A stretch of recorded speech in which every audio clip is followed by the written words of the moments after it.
калбасын. Ошон үчүн бүгүн биз кызыбызды, балабызды кантип тарбиялашыбыз керек, эмне кылышыбыз керек, ошол жаштарыбыз же болбосо бойго жеткендерибиз эмне кылыш керек, ошону кыска нуска айтып берсең. Санжар, өтө оор маселени мисал катары айттыңыз, бизде ушул бизге келип калбайбы деп. Мен айтат элем, бул эшиктин астында уже.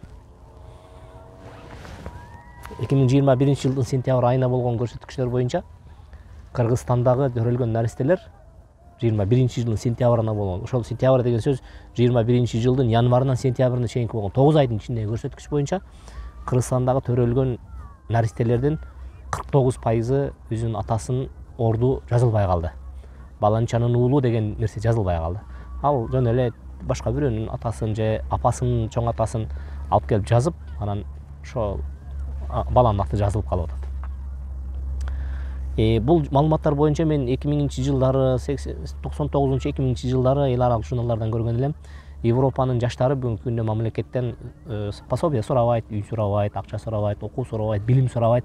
Алар болгон мамлекеттен келип туруп, мен атамды таап бер деп сурайт деген нерсени сиз бүгүн бир жолу тастыктап айтып атасыз. Ошол мезгилдеги журналдарда Европадагы болгон 45% өспүрүм балдарды айткан эле. Бүгүн эми Америкада биз үлгү туткан, бүткүл дүйнөгө демократияны жар салган адам укуу деген адамдар бүгүнкү күндө мынтип келип туруп, өзүнүн атасын табууга келген учурда мынтип өзүнүн тандоосуна бала жетилип калгандан кийин келип биз баланын укугун берип атабыз дегени менен алар канчалык ошол баланын укугун тебелегендигин ачыктап коюшту. Себеби дегенде бала бул жашоого келгенден кийин мен каяктанмын деген суроо бербей койбойт. Бул кыргызыбыздын салтындагы жете атаңды тааный жүр дегендеги эң биринчи чоң маңыздуу маселе баланын дарегин аныктап колуна карматып коюу. Бул чоң бакыт бала үчүн.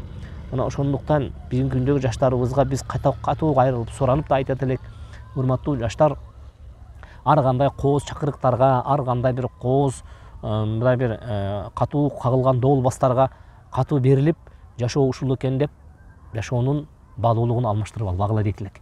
Себеби дегенде бул өмүр ушундай нерсе, эртеңки күнү ал өмүр кайталанып жасалбай турган нерсе.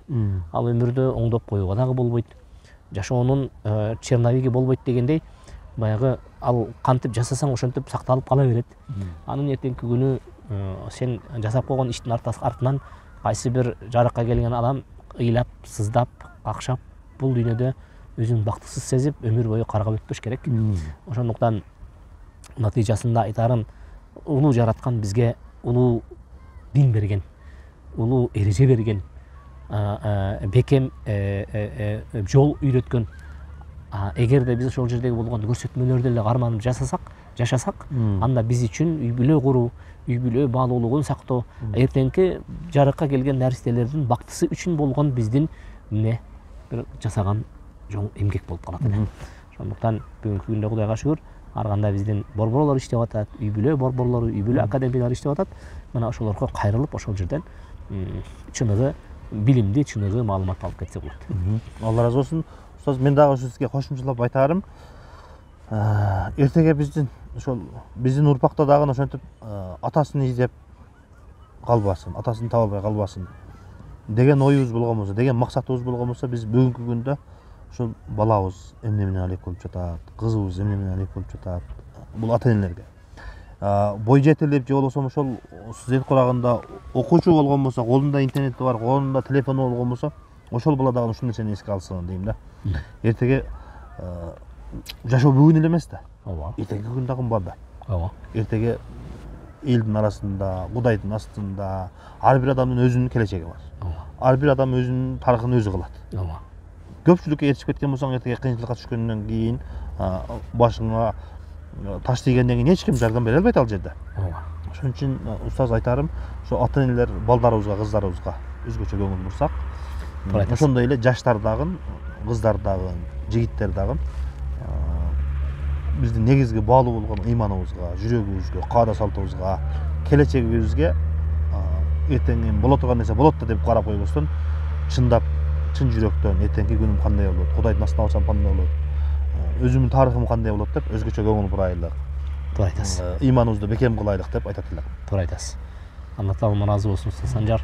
Бүгүнкү күнү мен ойлойм жаштарыбызга көбүрөөк эскертүүнү беришибиз керек. Биз жаштарыбыздан биз өтүнөт элек буну кечке эле ушинтип кайталап бербегилечи дебестен, тескерисинче ушул нерсе эртеңки күнү силер үчүн арналган, силер үчүн пайдалуу болгон, силер үчүн керектүү болгон сөздөр экендигин дайыма жакшы көрүп деп кабыл алсаңар деп айтат элек. Алла таалам ыраазы болгон болсун. Алла таалам айткан насааттарыңызды, аят хадистерге баарыбызды Алла таалам амал кылгандардан кылган болсун. Алла ыраазы Ассаламу болсун. алейкум ва рахматуллахи ва баракатух.